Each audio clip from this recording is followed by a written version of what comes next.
Is your debt causing you sleepless nights? Knock your debt out with Debt KO. And your debt won't be the only thing keeping you up at night. Debt KO, free, impartial advice on all your debt.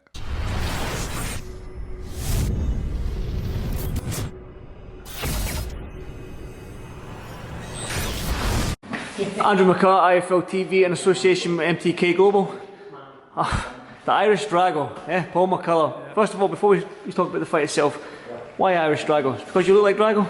Well, I was always fighting and was always hurting people, and some people say I look like DOLPH LUNDGREN out of Rocky, so one of my knockouts got put on the amateur boxing highlights, and they actually scribbled out my name and wrote DOLPH LUNDGREN, so I sort of just stuck with it and put my own twang to it because I'm not Russian, so it's just the Irish Drago. It just feels like it's a good name for me when I'm in the ring, and I'm a quiet man outside the ring, but when I get in I like to fight.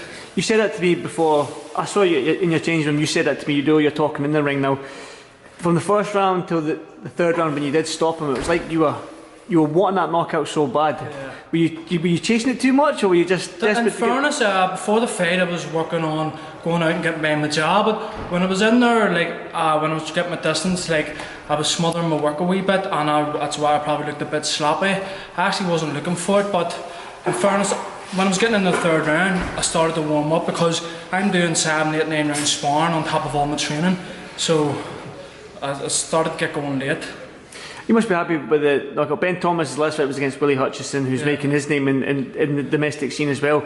For the light heavyweight division, I mean, you're in a tough division, an exciting division to say the least. I'm only 20 years of age and I'm just building my craft now. I'm going into the pro ranks and I'm going to take every fight as it comes, and I'm going to build myself, and I'm going to get the fights and get the experience, because I felt the change from amateur into the pro game tonight, and when I'm ready I'll take the big fights, but for now I'm just learning my craft.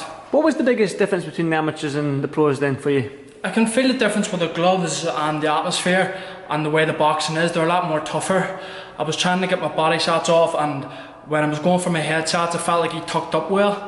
I didn't want to punch, I didn't want to throw wild combinations, I wanted to pick my punches, so that's what I'm going to work on from now on.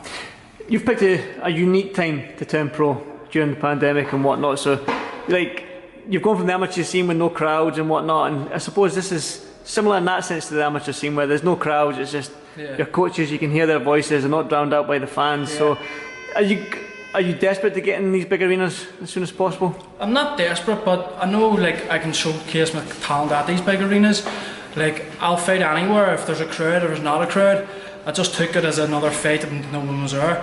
But I'm hoping to get a fight in Belfast whenever the pandemic and everything blows over, because I've got a good support in Belfast and they'll be out in forces, and the fucking, excuse my French. So it's IFL, we're on fucking filming on this channel, you're alright. It'll be brilliant, so it will, so. I'm just learning my craft. It's my childhood dream to be a professional, so I'm in no rush. I got good 10 months training under my belt and I got a fight, so I made my childhood dream come true, and whenever I can get out again, I can get out. The thing is, well, I keep talking about the unique times that we're in, because we've seen fighters taking fights now, they've been dipping their toes into the deep end much sooner because of we can't get the international fights in for young fighters, so they've had to take that step a little bit further. Not obviously, I'm not taking like European title fights in your second fight. I mean, you're going to get pushed a lot quicker than you would if it wasn't the situation. Are you ready for that? Are you ready to be pushed out a little bit further? I've got my manager behind me, I've got my good team behind me, and my manager, it's up to his call. He'll know when I'm ready, and my coach will know when I'm ready, and I'm just going to take every fight as it comes. When I get a fight, I'll fight. I don't talk outside the ring, I'll just do my fighting. Fighting inside the ring, that's the best way to be. But I've got to ask, like, the light heavyweight division, the 175-pound division, looking at you right now, you're a big man. Yeah. Is that easy for you to make, the light heavyweight? Absolutely easy. Do you know what? See, even before my weigh-in, in the morning I had a bowl of porridge and I had a banana. And it was I weighed in 170 whatever, and I went back upstairs, like I checked the scale and I got a banana and I drank of water and went down, and it was even later again. So I can make the weight easy, and it's now just about building myself into the weight, becoming a mature man. Like I said, I touched on the division of being exciting. I mean, I mentioned Willie Hutchison, but he's probably going down to middleweight. But there's Buatsi, there's Anthony Yard.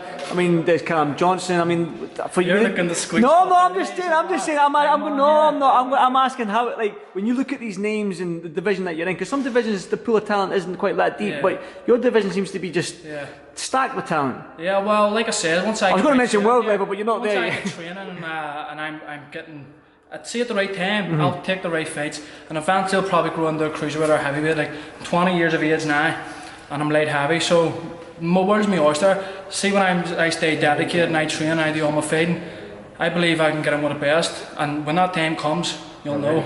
I'll know.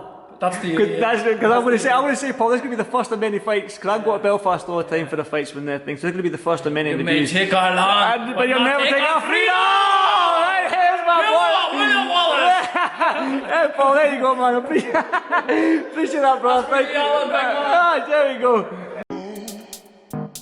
Is your debt causing you sleepless nights? Knock your debt out with Debt KO. And your debt won't be the only thing keeping you up at night.